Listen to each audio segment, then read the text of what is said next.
Happy St. Patrick's Day, everyone.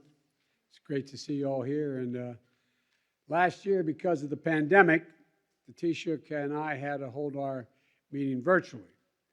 How you doing, pal? We got all the Irish here today. And this is the first year we've had to make some last-minute adjustments as well. Sadly, the Taoiseach and Ms. Martin are not able to join us today, but they both sent their love and their messages for this occasion. And I spoke with the Taoiseach at length this morning, and we had a virtual meeting, bilateral meeting. He's feeling well, and I share his disappointment that we weren't able to have our meetings in person as we had planned. This year marks the 70th year of Ireland sending Shamrocks to the White House, and to celebrate the friendship between our nations and the bond that has been strengthened by generations of Irish Americans. Apparently, President Truman was away when the Irish ambassador dropped off the first bowl of Shamrocks, and that's why I just removed his bus from my office. That's a joke. That's a joke. That's a joke. I didn't do that. I'm sure he would have been there had he known. A virtual meeting back then was sort of out of the question. But by the next year, President Eisenhower was able to accept in person. A joyful tradition was born at that moment when he accepted that. Everyone here today, welcome back to the White House. So nice to be able to have you all back inside the White House.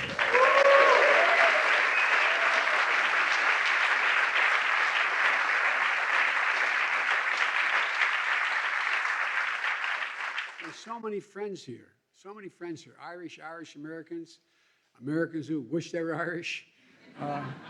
As my grandfather used to, our grandfather, my sister Valerie's here, my daughter Ashley's here, my brother-in-law, my brother, my other sister-in-law, my niece, we're all here. But I'm probably the only one old enough to remember my grandfather, Ambrose Finnegan, as well as you might expect someone when they were that age. And he used to have an expression.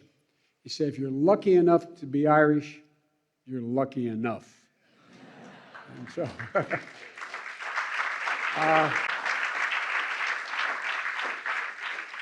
there's a lot of proud Irish-American members of my administration, but there's one person here I want to recognize in particular in my administration, my Secretary of Labor.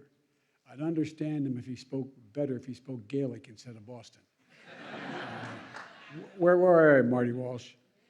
There you are, Marty. Marty Walsh. From Galway. His parents are from Galway. I tell you what, I don't know. Like I said, if you spoke Gaelic, I'd understand it better than the Caban and all of that. Look, proud son of two Irish immigrants to this country who found their way in America and to America and dream through their union membership and all the work that this man did to promote the union movement. And all the members of the House and Senator here, you have to hear me again, a lot of you, I apologize. And I look at one Irishman, Bobby Casey, over here. We're from the same hometown, Scranton, Pennsylvania. Right, Bobby? And I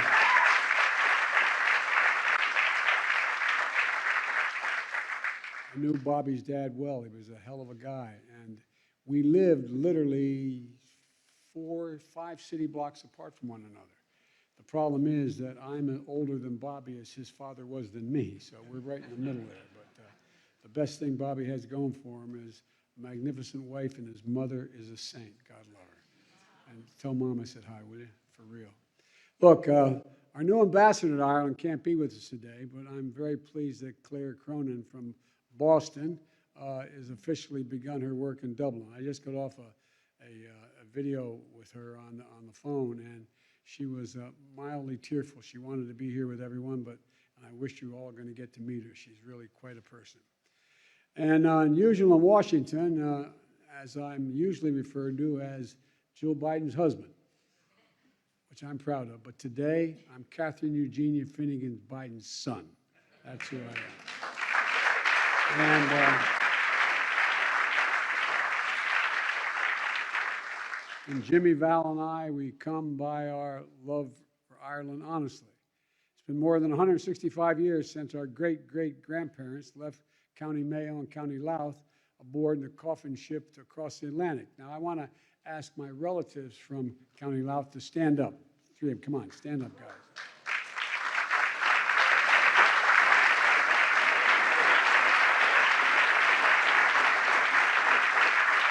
Now, you see this guy here in the end? He's probably the single most famous rugby player in all of Ireland. And he scored the winning goal against the All Blacks when he beat them in Chicago. And he's my cousin. Good to have you, man. Good to have you. And the Blewitts and the Finnegans eventually settled in Scranton, Pennsylvania, where my grandparents, where my parents met and married. And that's where my mom, Catherine Junior Finnegan, was born, and later, as I said, met Joseph Robinette Biden, the senior. His saving grace was his mother was a Hannafy. His mother's side, they had a Hannafy from Galway. That saved him in the family. That saved him up in Scranton. Being Irish, and my mother always told me, is about family, it's about faith, and it's about courage. Mom used to have an expression, my brother and sister will remember. She said, courage is the greatest of all virtues, because without it, you could not love with abandon. Courage is the greatest of all virtues, because without it, you could not love with abandon.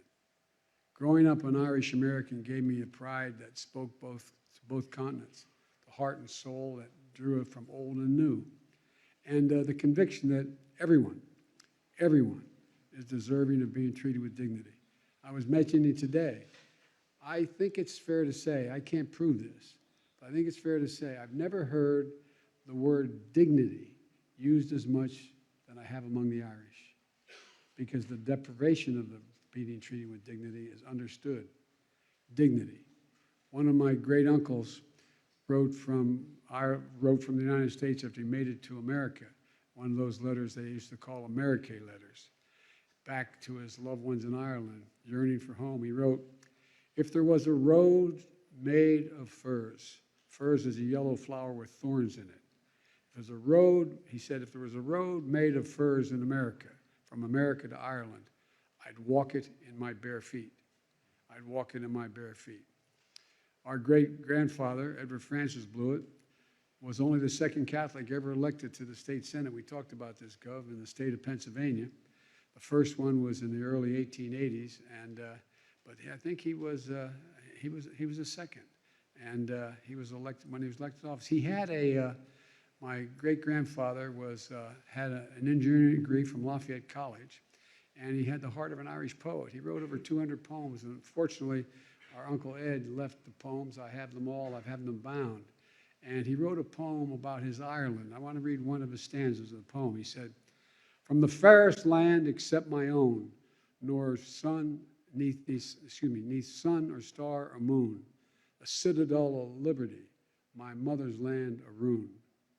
Of course, I'm not the first Irish-American descendant to, not by a long shot, to be in the White House. Fully half of the American presidents can claim ancestral connection to Ireland, including the man who held his job when I was vice president, Barack Obama. But it was John F. Kennedy, would you stand up, Master? Come on.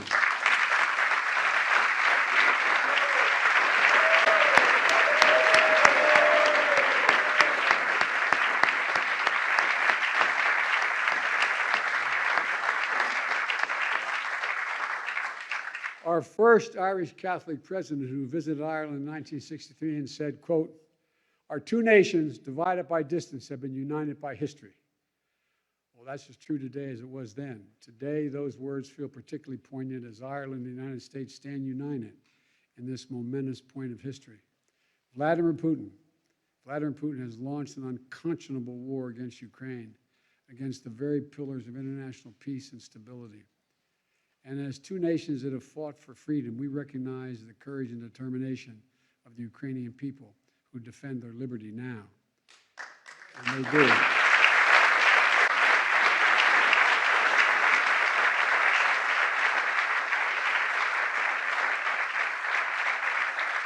The Republic of Ireland and our nation have lived through war. We're determined, though, to help the Ukrainian people bring an end to Putin's brutal assault and restore peace to the Ukrainian people. As nations that have been marked by immigrants who departed Ireland in coffin ships and immigrants who sought the safety of new beginnings in the United States, we are open, and our hearts are open, and our arms are open to help more than 3 million Ukrainian refugees who have already fled Putin's onslaught.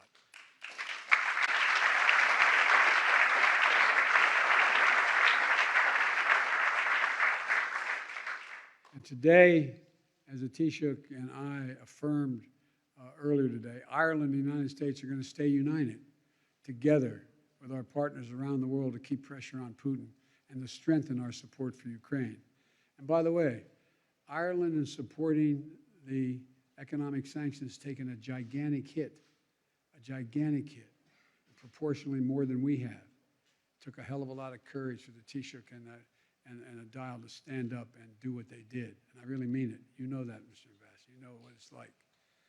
We've also discussed how the United States and Ireland will take on all challenges we face together. We're working together to fight COVID-19 and to save lives around the world, to tackle the climate crisis, and to boost global economic recovery. And we're working for real side by side in the United Nations Security Council, which they're now members of, to address the humanitarian crisis not only in Ukraine but around the world. And our nations both are deeply committed to protecting the hard-won gains of peace in Northern Ireland. The Good Friday Agreement has been the foundation of peace and prosperity in Northern Ireland for nearly 25 years, and it cannot change. It cannot change.